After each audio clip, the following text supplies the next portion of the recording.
My name is Ken Lawrence, and this is my reflection on Module 13, Copyright. Question 1.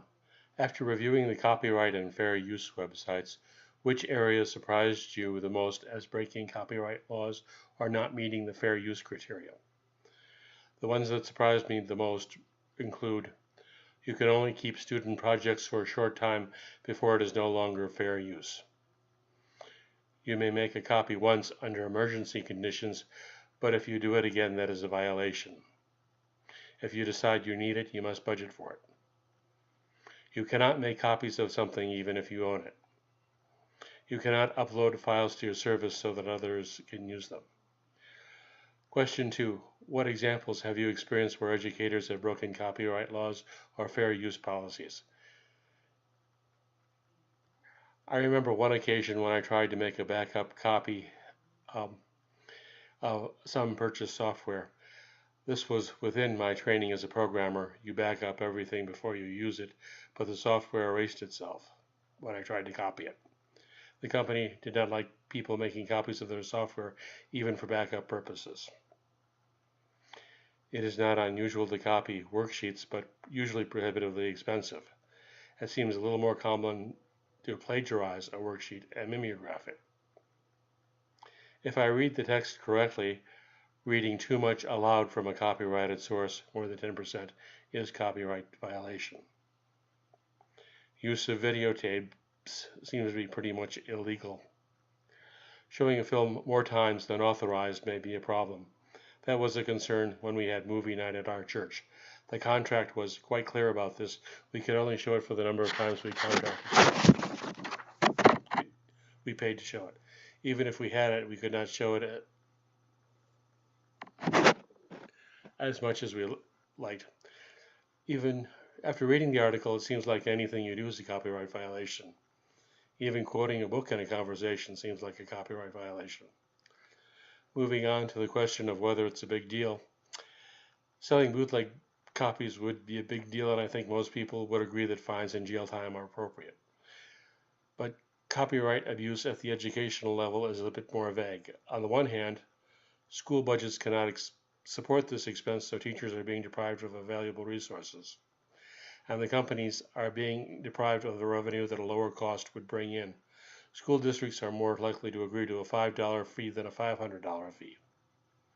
Teachers do not have the training or resources to get copyright permission for relatively small portions of their lesson plan, and the permission would probably come long after it could be used in the relevant lesson. It would take a full-time lawyer to decide which permission was appropriate, when permission was appropriate. It would take a special department to keep track of negotiations, and permission would never be obtained in time. The paperwork involved would stifle the creativity of the teacher. For a commercial firm, permission without payment would be rare. Ask Disney, for example. If the law is unenforceable, such as gun control laws, it may not be worthwhile to try to enforce it. Most teachers are not in a position to benefit financially from copyright violations. If teachers cannot benefit, then the loss of revenue to the company would be minimal. On the other hand, people deserve to be paid for their work, and they deserve to set the restrictions on using their work. If creative people cannot earn money for their work, then soon we will not have creative people. If there were sufficient motivation to end copyright violations, then the mechanisms to deal with that problem would fall into place. While it might be better to be robbed and have the proceeds go to education, most people would prefer not to be robbed at all. Copyright violation is stealing. If the armed forces pays the bills, then possibly education should also. Businesses have an obligation to fight abuses because they're responsible to shareholders. It might be nice to give free products to schools, but for the companies, it's not usually their money. In order to stay in business, creative business must establish that they will take action against violators. Imagine a store with signs saying, "We will not prosecute shoplifters." But to answer that question is not currently that big a deal because most firms do not have the resources to prosecute most offenders. While there is a chance they might prosecute some people, possibly as examples, the odds of not being prosecuted are pretty good unless the teacher starts going public and bragging about it. Circumstances may change and there may be a crackdown. There is something to consider on the subject of copyright violation being a big deal. There is a school of thought that stealing things is a big deal whether you expect to be caught or not. Question 3. How did you score on the fair use test? I scored 100 based on several factors. The computer still suggests that I read that. I was very lucky. Copyright violation is a subject that interests me. My work as a librarian brought me into contact with the subject.